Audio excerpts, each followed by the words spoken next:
We ask everybody to come forward. We're getting ready to start our event. We would like to welcome everybody here to another special live at JNR event. This is one of the really enjoyable parts of working in this industry. It's a very rare opportunity to have such distinguished guests with us today. We are celebrating 20 years of the Naxos classical label. And we will start by introducing our guests. Where first and foremost, we have President and Founder Klaus Heymann. Then we have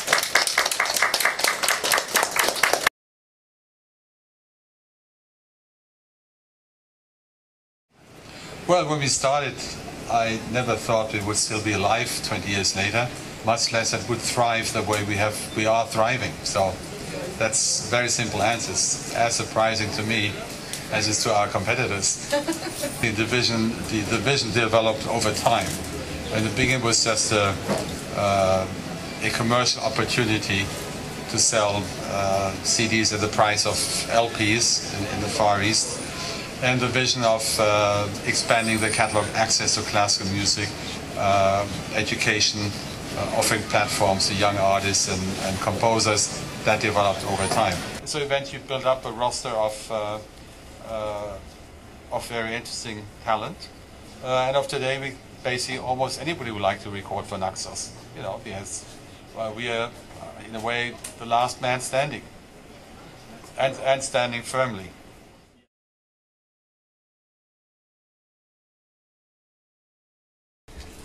Well, I mean, I think the main reason for our success is that I do not come from within the record industry.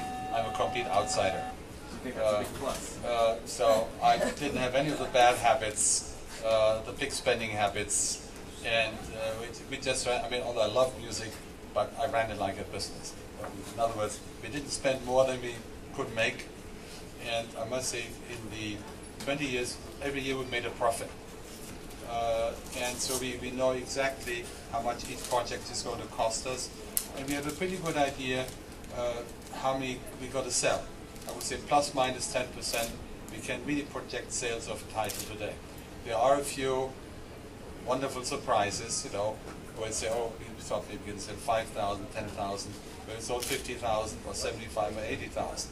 But that's very rare. As a rule, we can predict, I think, plus minus 10% how many we can sell of a title. And early on I realized that at our very modest prices, we would never have a very profitable business unless we came up with other business models. And today we make very little money from record sales, although they're still important to us. We make a lot of money from other businesses we run. We have the Naxos Music Library, our own download site. We license a lot of our content. For example, our wife's 4 Seasons, where it could be heard in the last episode of The Sopranos in the background. The latest version, Spider-Man 3 as a Naxos track. So at the 2004 Olympics, all the national anthems were Naxos recordings. So every time an anthem was played, we got some money from TV and radio companies that broadcast the event. So we have a lot of different sources of revenue today that enable us to do all the crazy projects we do. A lot of which don't make money anymore, which we're happy to do nevertheless, like Complete Penderecki, or that's very expensive.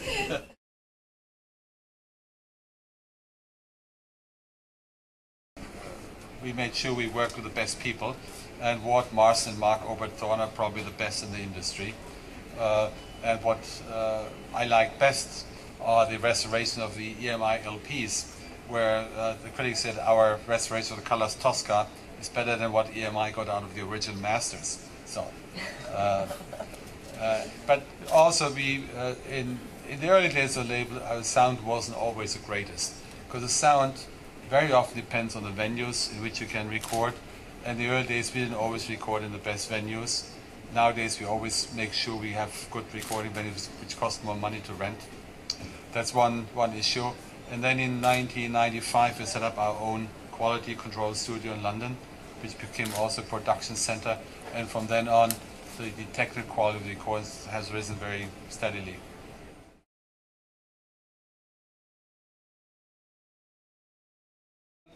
DVD audio was actually the better surround format, better format than SACD. SACD was originally meant to be a stereo, high-end stereo format, and the surround capability was added to it later, which also counts a relatively short playing time of 74 minutes. DVD audio has much greater storage capability and could actually store stereo, encoded surround, discrete surround. It was a much better and longer playing time. But it never took off, it was not properly promoted. We are probably the only people who released all the big release in 3 formats.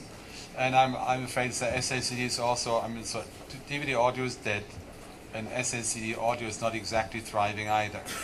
So we are looking forward to HD DVD and Blu-ray DVD, which can store enormous quantities of data, surround sound, encoded, discrete, stereo, images.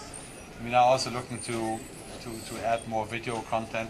So it will take probably a year or 2 until those formats have established themselves, until there's a surround format, which the industry hasn't agreed on yet. So, but there will be, I think there's great future for surround sound, but we need to find the right carrier.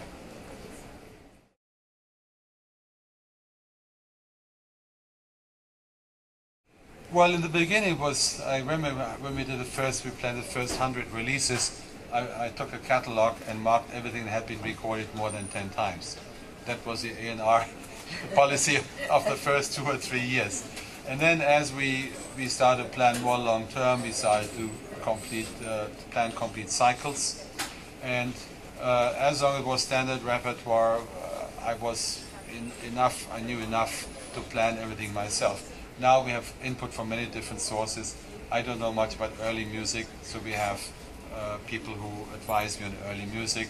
American classics, we have a very highly qualified team of advisors. We have Joe Horowitz, Wayne Shirley, Wiley Hitchcock, the great man of American musicology. For Japanese classics, I have an advisor. And we also get a lot of input from the artists. Joanne has a lot of ideas. Philip has a lot of ideas, So, and very often, I think the musicians who know the repertoire have really good, useful ideas. It's been today a matter of filtering all the many. And I've sent you our master list. We have repertoire planned for the next 20 years, and we record at a rate of 20 a month. So, but they will never run out of ideas for repertoire. Let's give a big hand to all of our guests.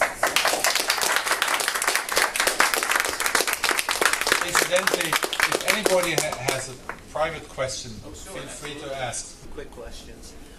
First of all, do you foresee any hope for the return of the historical series in North America?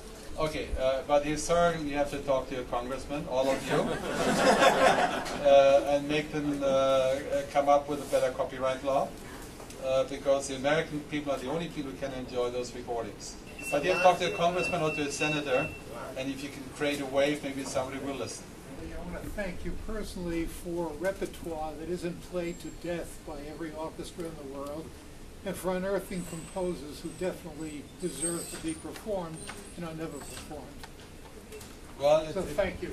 For me, it's actually as much fun as probably for you to discover all these new good composers, especially if you look at our 18th century series, you realize that although Mozart was a great genius of the time, there were a lot of composers at a very high level.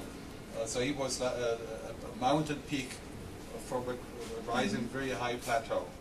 Thanks once again for showing. Let's give our guests another round of applause.